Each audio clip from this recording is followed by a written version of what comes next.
All right, the plan today is to put a plan together. So I'm heading over to visit with JB, check out the Zephyr. He has dug it out of its little corner. See if we can get around and get a better look at it, and put a plan together and talk about how to plan a car build. So thanks for coming along. Sure, all right, we are getting ready to have a look through, do a workout, try to figure out a plan for how to organize and how to plan for a build. And again, this is a 1938 Zephyr V12 Coupe. That's what we're talking about. The important thing to do is identify the things that are hard to get or virtually impossible. Some of the example would be the chrome trim on a 38 is not only unique to a 38, but it's also unique to a coupe. Since it doesn't have two rear doors, then the chrome, of course, is going to be longer because you don't have a second door. If you had a 4-door, you'd have two short pieces of chrome. Since we have a 2-door, then it's going to be one big piece of chrome. One of the challenges when you're trying to look for really hard to find trim is that people who own it don't even know what it is, which is it makes it interesting, and they misidentify it all the time, especially on the internet. I see things on the internet. I look at the internet for comic relief sometimes because they'll claim it's for a Zephyr, and I have no idea what it's for, but it's not for a Zephyr. So some of the very difficult things to get are the trim on a coupe, because it's coupe only. The convertible coupes have their own unique set of trims, so they are even more difficult to source, hard to find parts. We have resorted to making a lot of the parts ourselves. An example of this originally would be stainless steel, but we're going to be, let's say we're missing the right-hand side, then we're going to take an existing right-hand side that we have and have it cast in brass, about 6% larger than it would be. The model has to be 6% larger because of the shrinkage, and then we'll take that and we'll hand finish it, and it'll be unrecognizable as anything but what it's supposed to be because it's made from an original. But that's an extreme case. We really would like to get all the original chrome trim, and we believe all of the trim for this 38 coupe already, and it's kept in a certain area with trim only so that we can go right to it. But originally what we're going to be doing is figuring out what is missing. So there are, let's say, 10 pieces of unique trim on this car, so we're going to go up and do an actual identification of each part and where it goes, make certain that it is in fact in stock, and then we also have special chrome on the 38 that have little chrome strips that run along here. But since this is not unique, it will be present on a 4-door sedan, so those are not quite as difficult to find. The cars change at the cowl, so and there's some commonality we've discovered over the years in the roofs, the back of the car, but most definitely the coupes are completely different from this point rearward, because of course a 4-door sedan would project back here. So all of this is unique to the coupe, and that would be true of any car that you're restoring. If you're doing a coupe, you're doing a roadster, you're doing a cabriolet, any of those cars, you have to identify the things that are unique to the car, and the only way you're going to do that is to go see one that has everything on it, and that's how we start our process. So you know, it occurs to me, I'm sorry to interrupt, but I'm just thinking, one of the deals is you are doing a restoration. That's correct. And that is different than customizing a car. People that will have a lot of license if they're going to customize, they don't need to worry about a lot of these things because they can just kind of make up what they want to do. Yeah, and those people, fortunately, if you can catch it at the right point in their work, you can actually get a lot of the original stuff because they're not going to be using it at a fraction of what it's really worth, so that you put that aside. And you have to be aware of that all the time. You can't just buy it when you already have a car to do. You have to do this whenever the opportunity presents itself. So you have to always have your antenna out. You have to be talking to your friends and asking them questions. And I've run across a number of cars that were being, unfortunately, hot rodded. And fortunately, the trim that they were going to be using was all going to be made up or changed. So we were able to go in and get the original trim and salvage it and keep it here. And so this is why you have trim pieces. That's why we have extra trim for almost all of the coupes and convertibles, because we've been out looking for it and actually in some cases remaking it in anticipation of that we're not going to have it at some point. It's just not going to be out there. We're going to buy a car, for instance, that's missing all the chrome. I already did that a couple of years ago. And so we had to go out and find every single piece of the unique chrome. And that took probably a year and a half. And with this car, fortunately, we have everything in hand, maybe even some extras. So we'll do an identification of that, make certain all the pieces for not only the unique pieces for the coupe are present, but also the pieces that are common to all 38s, which is these pieces up in here, and then there's a medallion that we have to get. This one had an antenna, so we'll probably, that's what these two holes represent. We'll probably get rid of those because it's really not a very good looking antenna to begin with, but it wasn't very functional in addition to that. So the more common stuff is the hood ornament, this piece that goes here that you see, that's where the paint is in the background. This hood ornament here, which is how you open the hood. We have 2 or 3 of those. Those, of course, are common to all 38s, so they're not nearly as difficult. The grille is on the car we won't be using. It's probably not quite good enough. It could be salvaged, but it'd be really expensive to do. So we'll get a better grille. We already have it, and we'll chrome plate that. The bumpers are pretty straightforward. They're not that difficult to plate. They're not made out of pot metal. So now this bumper looks to me as being pretty straight, just needs to be plated. Is that right? They're made out of spring steel, and unlike some of the less expensive cars, the Lincolns all used really high grade steel. So when they hit something, they usually hurt it. They didn't hurt back. So right.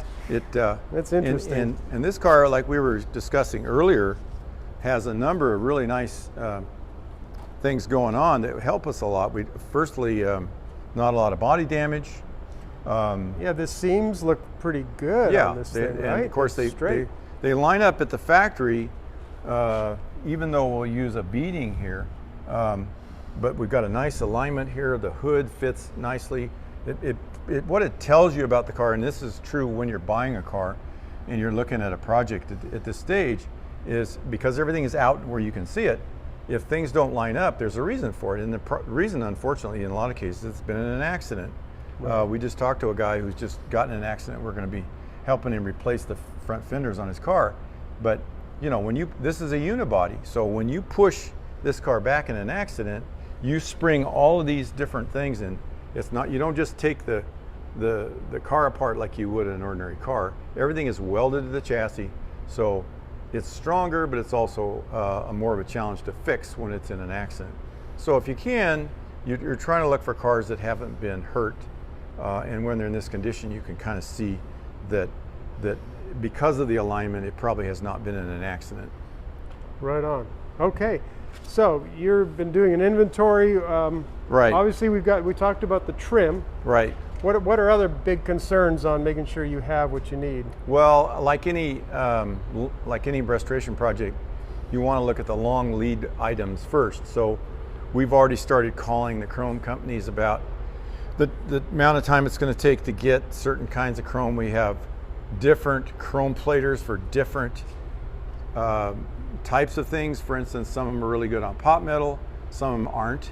Some of them are good on trim. So we're going to, based on our experience with the various 3 or 4 platers we deal with, we'll pick out the plater that has the best track record on a particular type of item, and we'll start sending that stuff to them pretty soon, because they're usually 2 or 3 months out, and we want to make sure that we give them pleny of time. Okay, so one big lead is plating, and plating is becoming a real problem. There's been a lot of, in my estimation, over-regulation with respect to to plating shops, and a lot of them have closed their doors because of it.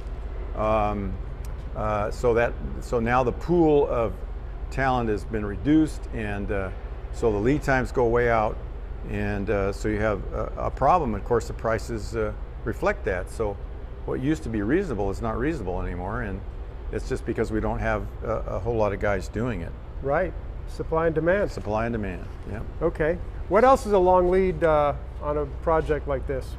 The motor, of course, will probably take 2 or 3 months on an average, and we've done 3 or 4 of them now, maybe 5, and we've kind of got it down to a system that we like, which is to buy all the pistons, the rings, rod caps, valves, all that stuff, new old stock where they're available, and then have them gone through and rebuilt.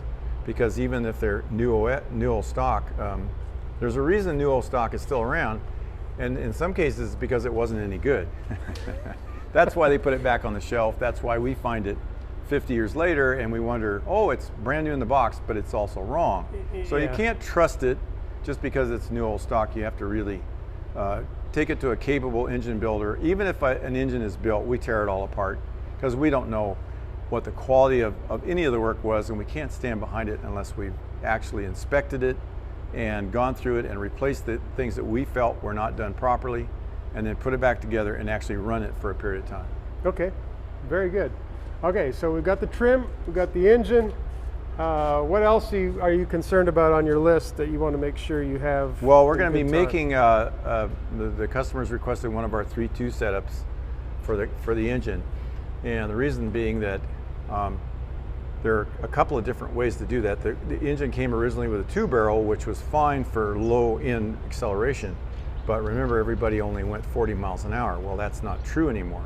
So we got to get the car to function not only in the low range, but in the mid range and even on the top end. So we're going to be converting this car to a more modern rear end setup, just a Ford 9-inch with disc brakes on the back, and then we're going to adapt the front with disc brakes. We already have those transitional pieces because we bought them up over the years. They come off a later Lincoln, and it's our little secret. So and again, not only are these originally drum brakes, but they're mechanical drum brakes. Exactly. Even in the case of the 39 that had hydraulic brakes, they were still drum brakes, and they work actually fairly well. The problem with any of these cars that we're doing is we're trying to give them predictability and serviceability. So, just getting it out the door is not the final goal. The final goal is to get it out the door and have it be able to function in the real world, and also be able to go to a regular shop and say, hey, I got disc brakes all the way around, just put me some new discs on it. And they're identifiable. We give them a complete list of where they came from, how to source them. And even if that source isn't even around anymore, almost all of it has multiple sources. So it's really pretty straightforward. And those are the things that you're going to be doing ultimately. And when you plan a car for one of our customers, we want them to not be cursing our name 5 years later and saying, where the hell do I get one of these? It's going to already be in their build program. It's identifiable. It looks just almost identical to what you'd get from Ford or another car maker, and it says here's what you do and here's where you get it, and tells you how to maintain it. So we want to build that into the car, and that's why we convert them to disc brakes, and we also put a modern transmission behind the V12, because the engines are engines. I mean, they typically are a lot alike.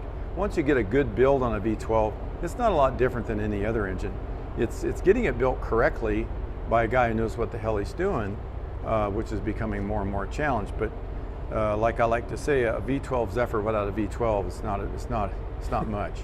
And unfortunately we see a lot of people, they get frustrated, they don't know where to get a V12 rebuilt, so they go put something else in there, and it ends up, in my opinion, detracting a lot from the car.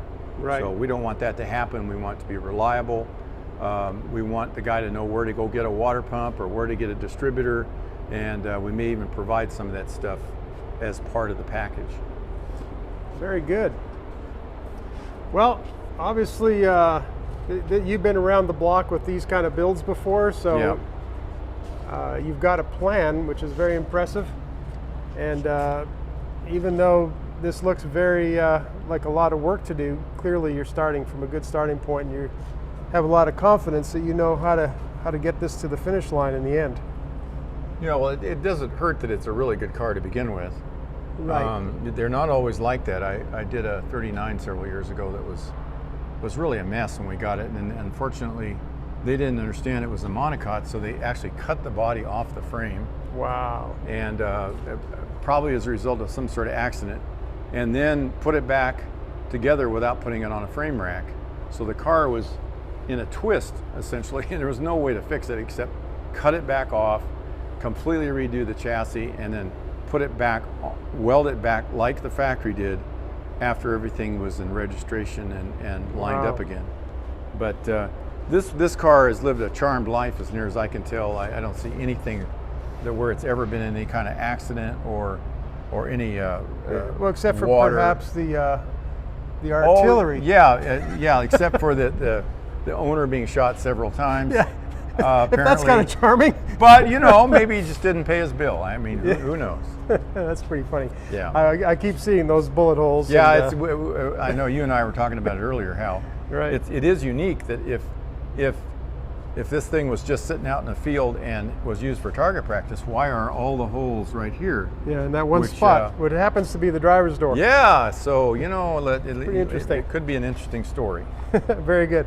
Well, thanks, JB, for walking us through this a little bit, and we're going to have a look later on at your parts. We're going to kind of go through some of these parts, all right, and good. See what you have, and make an assessment on that.